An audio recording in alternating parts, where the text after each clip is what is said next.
It had been over a year of silence between us when the envelope arrived. A court summons, blunt, formal, and emotionless. The contents were impossible to ignore: child support, a paternity test, and financial disclosures. Right there in bold print was her name, Tasha Moore. And below it, the child's name, Aiden Moore, age 2. I stared at the document, stunned. Tasha and I had a brief, chaotic fling 2 years back.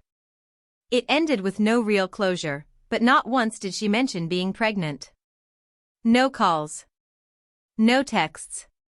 No hints. And now this? At first, I couldn't process it. Then, frustration started bubbling inside me. Tasha knew my situation. I wasn't rolling in money. I worked at a modest auto repair shop, picking up extra gigs on weekends just to keep the lights on. Still, I was a decent guy.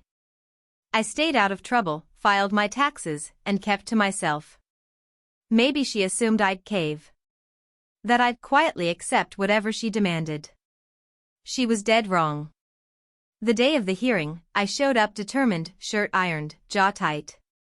When she walked into the courtroom, she had that same old swagger, like she already knew how this would play out. Aiden sat on her hip, adorable, with wide eyes and tight curls. She didn't even glance at me as she took her seat.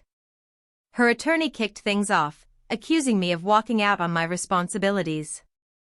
They'd even drafted a payment plan, one that would slice nearly 40% out of my monthly income. I waited, then stood calmly and said just one thing. I'm ready to take a DNA test today. For the first time, her expression cracked. Only slightly, but it was there. Even her lawyer paused. The judge gave a single nod. Request granted. We'll resume once the results are in. The test itself was quick, just a cheek swab, no more than 10 minutes. I walked out of that courtroom in a daze, head spinning. A part of me couldn't help but wonder, what if I really am the father? I wasn't heartless. If he was mine, I'd step up, no question. But something about the whole situation just felt off. The timing didn't track. And she had never once tried to contact me until now. 2 weeks later, the results arrived. Sealed envelope, no frills. I sat alone on my porch, a cold drink in hand, heart hammering as I tore it open. Probability of paternity, 0%. I read it once. Then again. And again. There it was, plain as day. I wasn't his father. The follow-up hearing was quick and devastating, for her. I handed the results to the judge. Tasha's face lost all color. Her lawyer tried to shift tactics, but the judge wasn't having it. This man is not the child's biological father. Case dismissed. Gavel struck. No one moved. The room was quiet except for that final, echoing thud. Out in the hallway, she approached me. Her voice was low, almost ashamed. I thought it might be you, she said. I wasn't sure, but I hoped. I didn't respond. Just stared at her. Not with hatred, just quiet disappointment. She hadn't been looking for a father for her son. She was looking for a financial solution. I turned and walked away, strangely at peace. The anger had burned out.